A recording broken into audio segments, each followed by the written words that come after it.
everyone, my name is Nina and I'm with my Yogini friends. Hi, I'm Aurelie. Hi, I'm Jane. So today we'd like to share with you a very practical and delicious session of Yin, wherein we will show you our two most favorite poses that will help you stretch your deep muscles. So a Yin Yoga class usually consists of a series of long-held passive floor poses that mainly work with the lower part of the body. The hips, the pelvis, the inner thighs, the lower spine. These are areas that are especially rich in connective tissues. The poses are held for about 3 to 5 minutes each, sometimes a little bit longer. So tips for practicing Yin Yoga. Find your appropriate age, more slowly and gently into the pose. Don't go straight into your maximum in the pose and never stretch so far to cause pain. Stillness.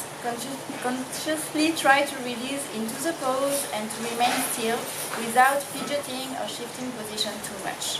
All the positions. Start with holding your pose for maybe 1-3 minutes and then progress to 5 minutes or more. So let's begin. Jane will actually help us to demonstrate the pose, and Aurelie will then try to adjust her so that she can go deeper into the pose and get the full benefits. So first, Jane will go into a half pigeon pose, or in Sanskrit, Ardha Kapotasana. So the steps on how to do this pose. So in a sitting posture, bend the right leg to bring the knee in front of the body and stretch out the left leg behind. Now, place the palms in front and place the heel away from the groin.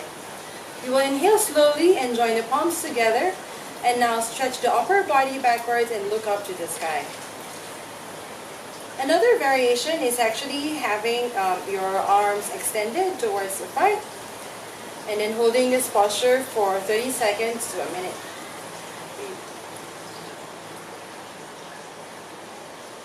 Alright. So just a quick tips over here.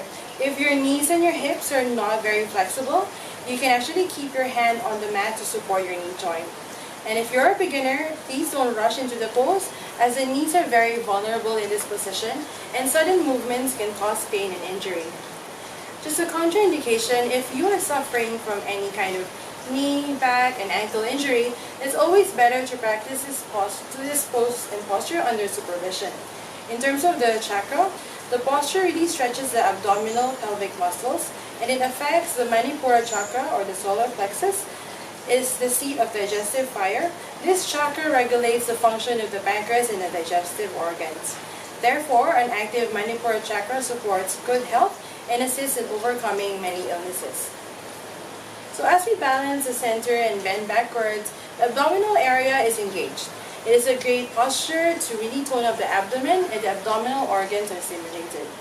This pose is really perfect for tight hips because it really stretches the hip rotators, or the buttocks area, and the hip flexors. These areas increases the lower body's flexibility.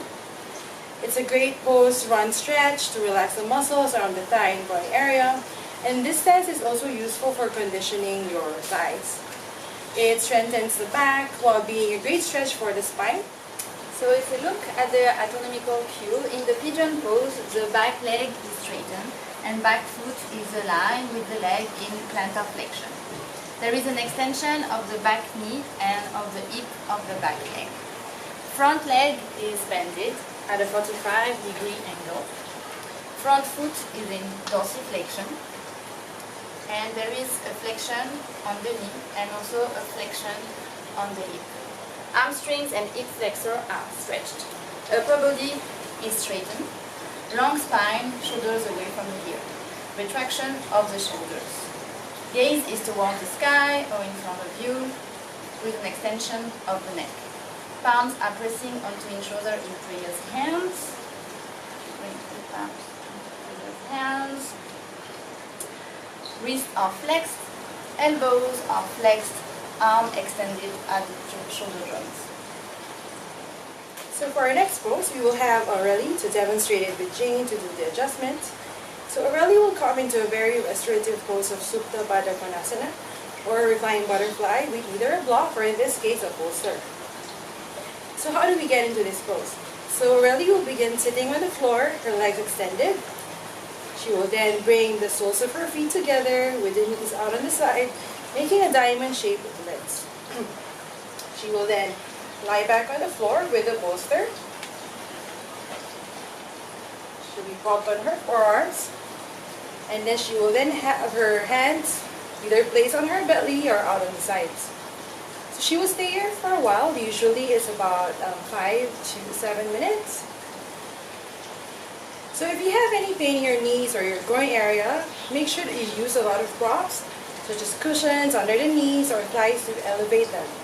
And if you find that your lower back is arching a lot, you will need to prop on your elbows instead of lying flat on the floor, or use a bolster along the length of your spine, like how Aurelie is doing right now. So what are the benefits of this pose? One is actually stimulating the kidney and the urinary bladder meridians. It actually reduces stress and calms your mind, and it increases mobility in the hips.